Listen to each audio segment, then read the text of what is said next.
John, let's go to the wide receiver core. These guys look spectacular. I mean, there are gamers, and whether that's Marvin Harrison, who you saw a lot, or obviously it's Nabers down at LSU, or the next wave, the kids out of Texas. How do you rank the receivers? Well, we really like Marvin Harrison Jr. He's a guy that he's a playmaker. He's got great size, speed. I mean, he's kind of a do-it-all player. He's got a catch radius. So he can go up and get the ball. He can take it away from defensive backs. I mean, we're very, very high on him. And at one point, we thought he was the number one player in this draft, and we may still. But receivers don't go number one very often. But we think he'll be the first receiver taken.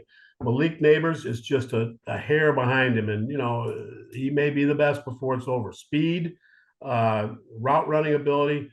Let's be honest. I mean, I'm so high on Jaden Daniels, but let's take a look at a couple of receivers that he had. Him and Thomas. Nabers is a blue chip receiver, and he also had a great offensive line to play with too. So, but he helped make Nabers what he is too. So they work both ways. But we really like Malik Nabers. After that, like most people, Odunze from Washington, big kid, 6'2", runs well.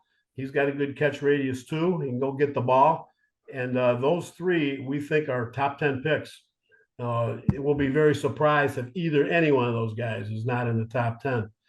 Of course, after that, you've still got a good core of receivers. Brian Thomas, that we mentioned from LSU. You've got Worthy from Texas. You got Lad McConkey from Georgia. This is a group of receivers that you can go on and on and on, in terms of the number of guys that are solid players, in this draft. I mean, you could see 6 or 7, 6 probably in the first round, and then there's going to be a good cadre of guys that you'll be able to see, as time goes on.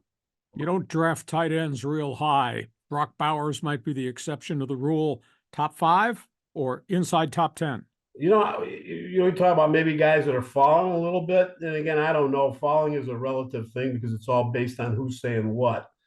I think he's a top 10 pick. He may not be the 5th pick in the draft. I remember way back when we had a debate within our Ourlad group back in February when Jim Harbaugh got the job with the Chargers. Would that be a guy he'd want? He likes tight ends, going all the way back to when he was at San Diego U. So would that be a player that, he might draft, so we think he could be a top 5. The Chicago Bears, the rumor is that, Bears floating around, and they might consider taking Bowers at number 9. I don't think so, but he's definitely top 10 talent. Great inside receiver. He blocks on the move pretty well too. So a little undersized for your inline blocking tight end, but boy, is he a good receiver.